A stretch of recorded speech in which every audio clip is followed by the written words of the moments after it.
Today I'd like to talk with you about the characteristics of creative people. A study of leaders shows certain traits are always apparent in the creative person, and here's a list of them. Perhaps no person has them all, but the Edisons, Ketterings, the Bells, the Einsteins, and Shakespeares, and the modern creative persons certainly have many of the following characteristics. Number 1, drive, the desire to work hard and long. 2, courage, tenacity of purpose. 3, goals. The creative person knows what he wants and goes after his goals with vigor. 4, knowledge. He has an insatiable thirst for knowledge. He knows his subject, he does his homework. He constantly bones up on it. He vigorously seeks total knowledge in his subject area. Number 5, good health. He keeps physically fit. Number 6, optimism. The creative person is usually optimistic and positive. He believes in people. He tries hard to be part of the solution to a problem and not part of the problem. Number 7, enthusiasm. He's an enthusiastic person. He has a zest for life. He lives fully. 8, honesty. He's frank, forthright, honorable. He has integrity, and he is, above all, intellectually honest. 9, judgment. He has judgment. He searches for facts, evaluates them, tries to always understand first, then he judges. 10, he's a chance taker. He doesn't fear failure. He knows failure is often a stepping stone to success. 11, enterprising. He courageously takes on jobs others don't want or jobs others have failed to accomplish. He's daring and bold. He doesn't try the impossible or ridiculous, but he's not afraid to try the unknown. He's an opportunity seeker. 12, he's outgoing. He makes friends easily. He encourages people and ideas to grow in his presence. 13, he's dynamic, energetic, on the move. 14, he's persuasive. He knows how to sell. 15, he's articulate. He has verbal skill and competence. He uses active verbs and simple words. He's communicative. 16, he's patient with others, impatient with himself.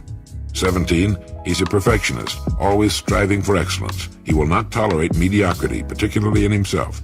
18, he's sensitive. His gateways to the mind are always open. He's highly tuned to life around him. 19, he's flexible. He's pliable and resilient, not rigid in his thinking. 20, he has a sense of humor. He laughs easily and enjoys a good story. 21, he's curious and inquisitive. He's forever asking why. 23, he's versatile. He does many things well. 24, he's individualistic, non-conforming, aggressive, fearless.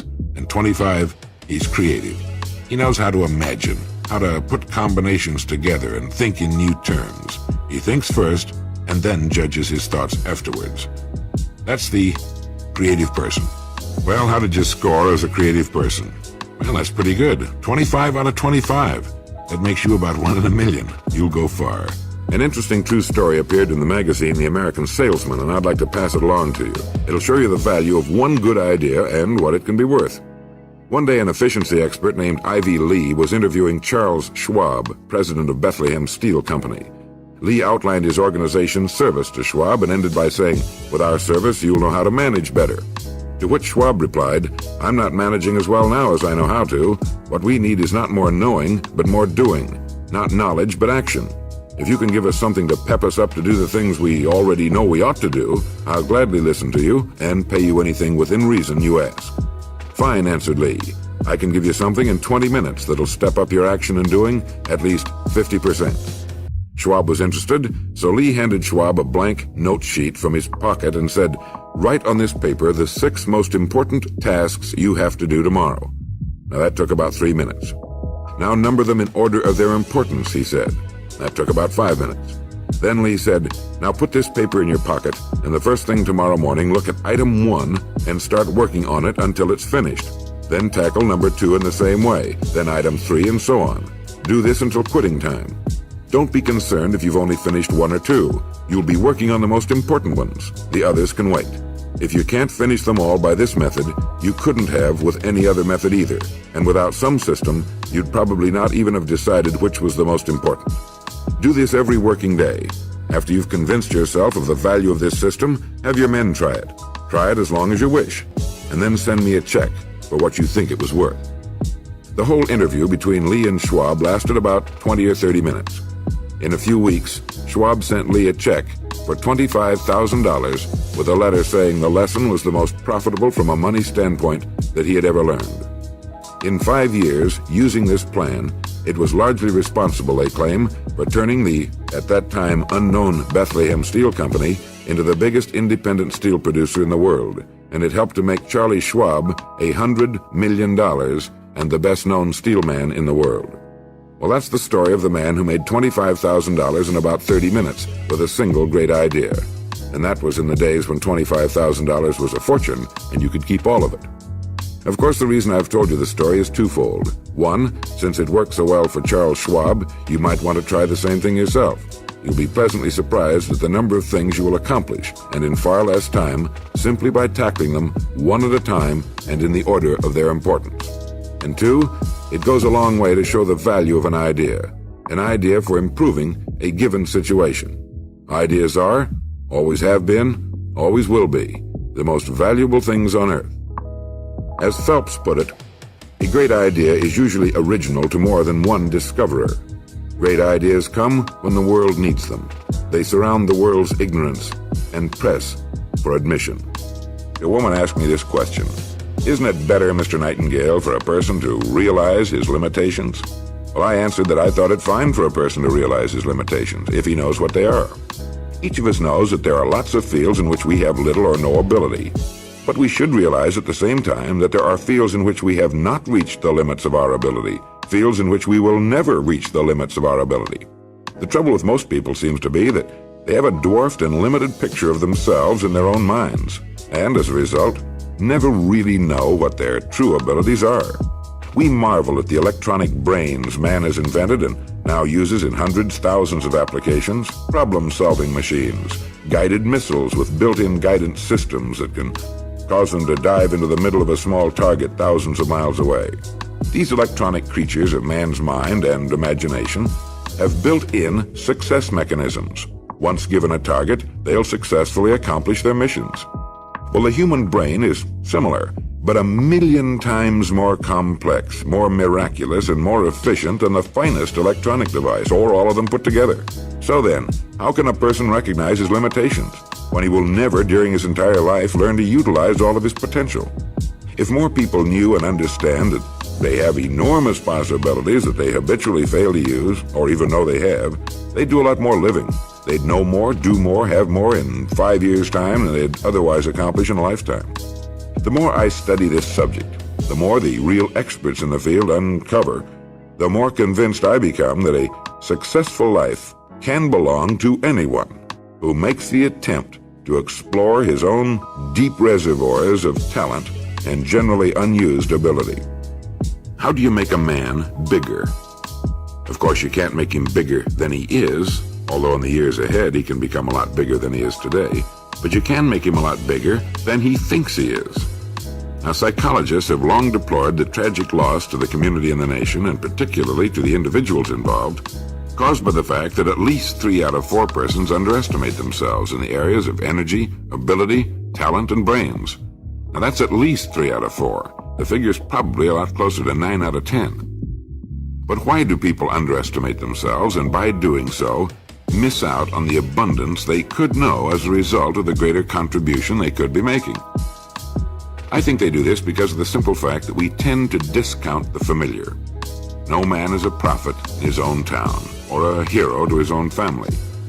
The stranger riding into town of Western fiction is always held in more awe and interest. He looms larger than old Charlie the blacksmith who was born and raised there. But the fact of the matter is that the stranger, Charlie, and the onlookers are all capable of greater effort and interest, if they're given a big enough reason. Now, it's a fact that each of us has deep reservoirs of ability that we habitually fail to use. Now, why don't we use these great areas of sheer net profit for ourselves and the community? Well, I think there are 4 reasons. They're not good reasons, but they're reasons all the same. Number 1, we don't have to. Number 2, we're doing about as well as the next guy. Number 3, we're using averages as standards of satisfactory performance. And 4, we don't know we have so much reserve power and ability. We take ourselves for granted, while we give all kinds of credit to other people. And where we make our greatest mistake is in failing to realize the entirely new worlds of gratification, service, and reward that could be ours, that would be ours, if we live more fully extended, closer to our potential.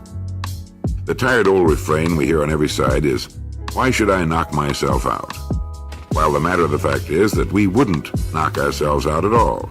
On the contrary, we'd find, perhaps for the first time, the great new world of mental and physical second wind that would lead us to goals we hardly dared to dream of working, as most of us do, in second gear.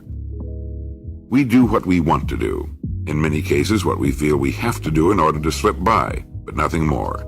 We give an inch when we could be giving a mile, and then wonder why we travel by inches instead of by miles. You make a man bigger, I think, by holding up a better mirror, a truer mirror that shows him what he really is or could be, that makes him see humanity for what it really is, a kind of convoy moving at a slow speed so as to protect its slowest member. He should know that as an individual he can break loose from the convoy and chart his own course and travel at his own speed. Here's a question everyone should ask himself from time to time.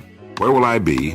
What kind of person will I be 5 years from now, if I keep going the same way I have the past 5? What's your answer? Genius is only the power of making continuous efforts. The line between failure and success is so fine that we scarcely know when we pass it, so fine that we're often on the line and don't know it. How many a man has thrown up his hands at a time when a little more effort, a little more patience, would have achieved success? As the tide goes clear out, so it comes clear in. In business sometimes, prospects may seem darkest when really they're on the turn. A little more persistence, a little more effort, and what seemed hopeless failure may turn to glorious success. There is no failure except in no longer trying. There is no defeat except from within. No really unsurmountable barrier, save our own inherent weakness of purpose. Well, that's the way it goes. I know a very successful businessman who told me that the first few years of trying to operate his business were so trying, so discouraging, that he could hardly drag himself out of bed in the morning to open up again. He told me that as he'd put the key in the door of his place of business, he'd think to himself, "Once more. I'll open the door once more. Maybe today will be the day." He was overwhelmed by debts, his friends told him to quit, and he was sick at heart. But every morning he'd open that door just one more time. After things got so black that he was on the brink of ruin, he just kept opening the door. And one morning, the idea came to him that started the pendulum swinging in the other direction. It was slow and painful, but he'd made the turn and was on the home stretch at last. In a year or so, he was even again, and from then on, well, it was nothing but winning. We were on a fishing trip together, and he smiled and said, "Sometimes I break out in a cold sweat thinking of what might have happened if I'd given up. Maybe on the very day I got the idea that saved me." People credited with all kinds of ability, talent, brains, and know-how, including the ability to see into the future, frequently have nothing more than the courage to keep everlastingly at what they set out to do. They have that one great quality that is worth more than all the rest put together. They simply will not give up. Nobody knows on what day the line of final success is crossed. This is why a person's decision at the beginning of an undertaking is so important. He should make up his mind that if he begins, he'll finish. And if he can't bring himself to agree within himself on this vital point, he probably shouldn't begin.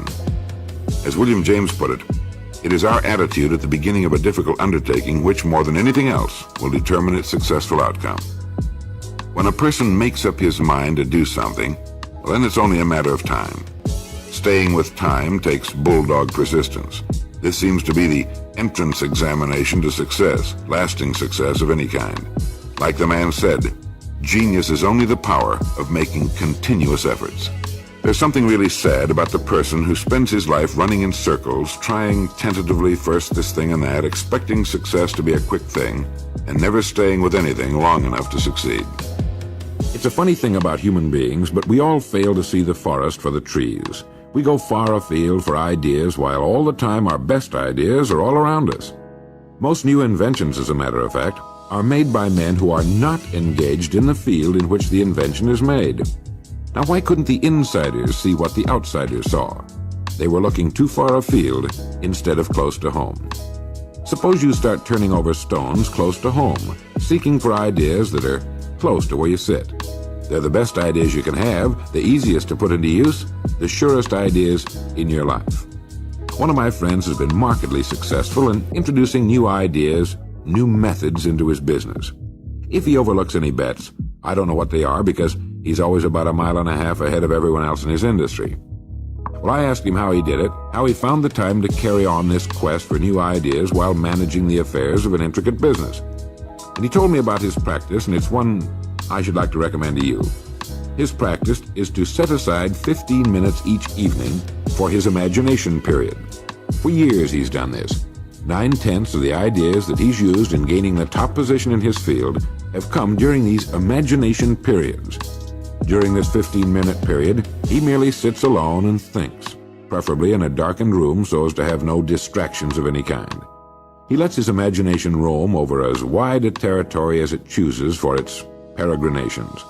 He asks himself if he's overlooking any bets. If so, what are they? Is there anything new he should be introducing into his business, but isn't? Now, my friend is in a highly competitive business. I've heard his competitors complain, but I've never heard him complain. He apparently is always just a jump or two ahead of anybody in the same field. Try this same plan for a while yourself, no matter what you happen to do. It'll work just as well for running a well-managed home, a job, or anything else. I believe I can predict that after 2 or 3 weeks of getting your imagination used to the freedom you'll be giving it, you'll be flooded by ideas. You'll have more ideas than you probably thought yourself capable of having. A person who has never known the thrill and excitement of using his imagination to improve his lot is to be pitied. If he has used it to improve the lot of others, he has tasted his innate genius.